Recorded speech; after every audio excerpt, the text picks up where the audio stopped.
রংপুরের ৬টি আসনের ৪টিতে বিশাল ব্যবধানে জয় পেয়েছে জামায়াত, ২টিতে হয়েছে তীব্র প্রতিদ্বন্দ্বিতা। এখানে জোট প্রার্থী আক্তার হোসেনও হারিয়েছেন বিএনপি প্রার্থীকে। জয়ের কারণ কি জানালেন নির্বাচিতরা। তবে বিএনপির লোকজন বলছে দলের প্রার্থীর পক্ষে কাজ না করায় জামায়াতের বিজয় হয়েছে। তরুণ যুবকরা এরা এখন বুঝে ভালো মন্দ বিবেচনা করে, তারা মনে করে যে দুর্নীতিমুক্ত সমাজ বিনির্মাণ জামাত প্রতিনিধিদের দ্বারাই সম্ভব। সুন্দর বাংলাদেশ করতে হলে, একটা কল্যাণের বাংলাদেশ করতে হলে এই ধরনের দলই দরকার, এই ধরনের নেতৃত্বই দরকার। গাইবান্ধার ৫টি আসনেও বিএনপি প্রার্থীদের পরাজিত করে জয় পেয়েছে জামায়াত। এছাড়া নীলফামারীর 4টি আসনেই জয়লাভ করেছে জামায়াত। এখানে হেরে গেছেন বিএনপি চেয়ারম্যান তারেক রহমানের খালাতো ভাই শাহরিন ইসলাম তুহিনও। আগামী দিনের জুলাই সনদের ভিত্তিতে যে দেশ পরিচালিত হবে তাদের নেতাকেই তারা নির্বাচন করেছে।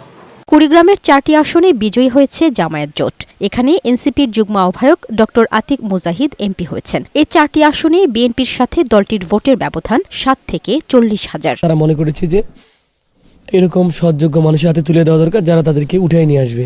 সুশাসনের জন্য নাগরিক সুজন বলছে, সাংগঠনিকভাবে শক্তিশালী অবস্থান, জনকল্যাণমূলক কাজের সাথে নারী ও জেন জি ভোটারদের অবস্থান নেয়াতেই জামায়াত জোটে ভোটারদের মনোযোগ ছিল বেশি। ধর্মীয় অনুশাসন, নারীর নিরাপত্তার কথা তারা বলেছে এবং কখনো কখনো তারা মানবিক কাজ করেছে।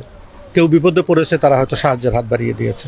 এগুলো সবকিছু মিলেই জামাতের প্রতি নারী ভোটারদের একটা স্পেশাল সফট কর্নার তৈরি করতে পেরেছে তারা। ভোটারদের এই অকুণ্ঠ সমর্থন রাজনীতিকে আরও পরিশীলিত করবে বলেও মনে করেন রাজনৈতিক বিশ্লেষকরা।